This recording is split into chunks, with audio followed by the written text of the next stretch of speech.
Hi, my name's Vicky Walker and I work for the National Paralympic Heritage Trust.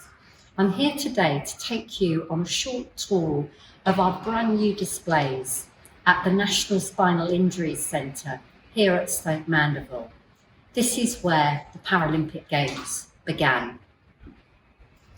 First of all, I'm going to take you round to this display case, which actually talks about the history of the hospital. The hospital was set up in the kind of 1800s, late 1800s, and it was a place, a specialist hospital for people with infectious diseases. When it came round to the war, the Second World War, it was adapted so that it could take civilians injured in the war, but it wasn't used very much for that. So in preparation for the D-Day landings, one of its adaptations was to be adapted into part of it, a special spinal injuries centre to deal with servicemen and women who were coming back with spinal injuries. And Dr. Gutmann, a German Jewish refugee, was invited to set up that centre. And this is where the extraordinary work began.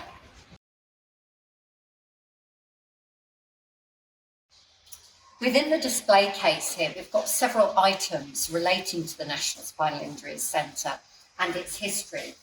Up at the top, really importantly, and started very, very early on in 1948, was the Cord magazine. Dr. Gutmann encouraged patients to set up this magazine as a means of keeping in touch with each other, sharing ideas in life after the spinal unit, how they were getting on with jobs, how they were getting on in society, so helping each other and creating a network. This actually became an international publication. Further down, you have a publication on the aspects of patient care. And I think this sort of takes you into the realm of its innovative approach to things and the papers it was writing and then sharing nationally. The Nursing Mirror, actually a copy there you can see showing the games that were taking place at the time. Again, that real innovation of bringing in sport as part of that rehabilitation process. We also have here a Christmas card that was sent by Gutmann. It's got a picture of Stoke Mandeville Stadium that was built in the 1960s and opened by the Queen in 1969 as a specialist sports centre that was accessible for people in wheelchairs and meant that there was a place for the elite athletes that were beginning to kind of come out of this movement to practice and also hold games. We've also got here some slides. These slides belong to Dr. Gutmann. His practice and his innovation in terms of the treatment of people with spinal injuries became world renowned. And people came here from all over the world to learn. And equally, he went with his slides and his information panels to all parts of the world to teach people in spinal injuries. We've now moved on to the second display panel at the Spinal Injuries Centre, and this is dedicated specifically to rehabilitation and how it was here that they kind of paved the way for services of today. And I don't just mean in terms of the treatment of people with spinal injuries, I actually mean in terms of the treatment and how society supports and helps and encourages people with all sorts of disabilities and disadvantages. Gutmann took a very holistic approach right from the beginning, and also one that was they completely embedded research into all their work.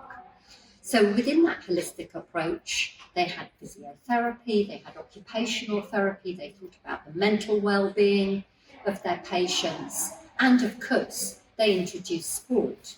But actually, whatever your interest and whatever you might want to do in your career, he would find a way to help people and support them in developing those interests and those career opportunities.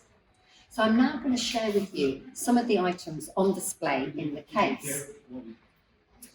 Here you've got this fantastic case. This case is an archery case, and it includes the arrows, or contains the arrows, of Wilma Anick, Now, Wilma's really interesting personality. She came here as a spinal injuries centre patient. She later trained on to be a physiotherapist. She then came back to work as a physiotherapist here, and later on to work through social services for Buckinghamshire Council, as well as being a Paralympian. That is an incredible achievement.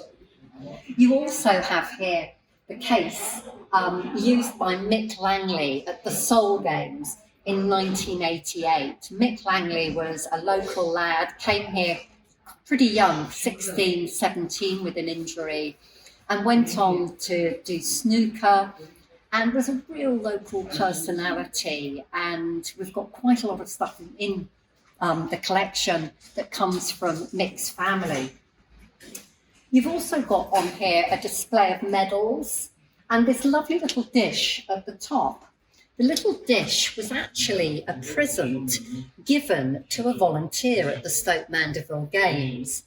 Now, in 1961, it's the only one we've ever come across, interesting enough, but what it shows is that real importance of the volunteers in making these games happen every year. And the staff at the hospital also had to be completely involved in this. In fact, they were actually ordered not to take any holiday whilst the games were taking place. And the games then were called the Stoke Mandeville Games rather than the Paralympic Games as we know it today. This is a really lovely certificate here. Hugh Mackenzie Stewart. It's back in 1964 when they came back from the Tokyo Games, and it's an invite from the Prime Minister to the athletes to come to 10 Downing Street to share their medals and their successes as well. And finally, we have these lovely big medals at the top that belong to Hazel Randall. Hazel actually wasn't a patient here, but she came and participated in games here.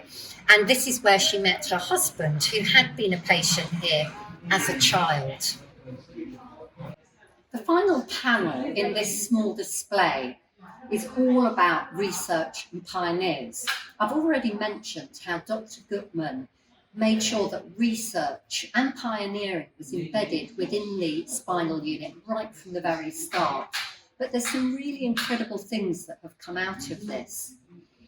Here you'll see all about Reg Mailing, Roger Jeffcoat and Joy Wakefield.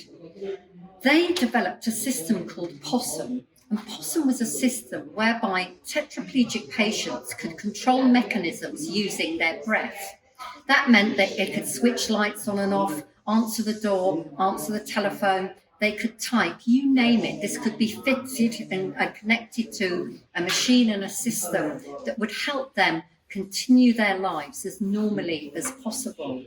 And in fact, it's that very equipment that years later led on to the development of Stephen Hawking's communication machine. So incredible and exciting innovation took place here. And then it also includes many of the doctors after Gutman. Dr. John Silver had a huge influence and has had a huge influence on the way that rugby is played. After he realised that 13 of his patients were actually in the hospital as a result of rugby injuries. So his research led to really, really positive changes in a sport. We also have today the likes of Ruth Peachment and Kirsten Hart, who are involved in an innovative occupational therapy scheme, looking for new ways and equipment to develop it for the improvement of the lives of people who have limited use of their arms and hands and legs as a result of a spinal injury. Within the display case are some wonderful items. This lovely brochure up here is actually from a fundraising event put on by Roger Jeffcoat and his father, a concert at the Royal Albert Hall to raise funding so that they could pay for more people to have the POSSUM equipment. You've also got here a brochure on urinary tract complications. Hugely important to make sure people didn't get infections through urinary tract. And a lot of research has happened here and continued to happen here and led to innovations like the kipper, this at the back, called the kipper because it looks slightly sort of fish-like in its shape, which was obviously for urine and the collection of urine, and was a system that meant that people could easily empty it themselves, and it was less prone to people getting infection through the use of it, although there's been many developments since.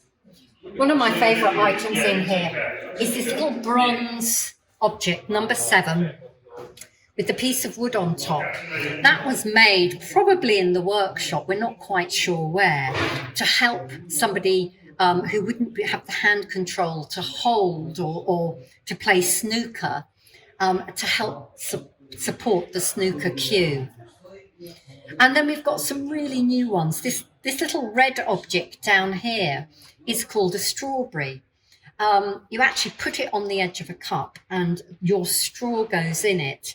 Now, if you haven't got hand movement and you're trying to get a straw into your mouth and it keeps going round the cup, the strawberry holds the straw still, which enables you to drink more easily. And that actually was developed by Ruth Peachman very recently and has since gone into production. So at the start there was innovation, there was research and there was pioneering, and that is still going on today under the likes of Ruth and Kirsten. We're now at another part of our displays at the National Spinal Injuries Centre. We've called it the people at the hospital. What do we mean by that? Well, we mean the staff and the patients and the volunteers, so a whole mix. This is a temporary display case, so we can change this and put on new donations. We might display work that's going on as part of the rehabilitation and art at the Spinal Centre.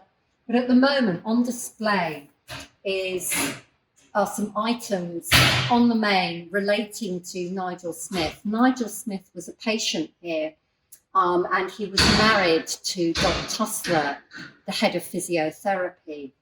Here you've got his shirt from competing, and he then in the basketball, wheelchair basketball, and then he coached the GB team for many years. And his shirt is here from a participant in Atlanta, 1996. Also on display here are some items that belong to Gwen and John Buck. They were both patients here in the past. They went on to have careers as Paralympians, but also really supporting the whole disability sport movement. And Gwen became a sports writer and actually won the Sport Writers Association Disabled Sports Personality of the Year trophy, which was really incredible achievement in 1973. There's a letter here. They both worked at the Ministry of Public Building and Works, and there's a letter here from their boss inviting them both into the office, congratulating them on their sporting achievement. There's also a screen here that has several personalities featured in it, from current staff to past staff, nursing staff, doctors and patients, telling their stories. And it's a great way to kind of see how other people have coped, about how other people have managed. One area of display at the National Spinal Injuries Centre, we look at the design of the sports wheelchair. And of course, the Paralympic Games, when they began, was just for wheelchair users. It wasn't until the 1970s that this changed. Goodman was a bit anti-wheelchair racing, but it gradually came about. To begin with, people racing in their normal chairs. Paul Cartwright was a real pioneer and a real successful Paralympian, gaining many, many medals and winning many races. You can see here in his chair from about 1984 that the wheels are starting to go out slightly, and there is a bit of an extension for his legs. It also had a fiberglass seat that was fitted to his bottom, but it still has the 4 wheels. A year later, this was Paul's chair, quite different. Lovely red, white and blue colours, extended out, and the first of its kind, a 3-wheel wheelchair racer, designed and built by a company in Bradford. Underneath it, you have something totally different. Beautifully streamlined, very long, very sleek. And this is one of the racing wheelchairs that belonged to the hugely successful David Weir, who did so well in London 2012 and became an absolute hero of the nation.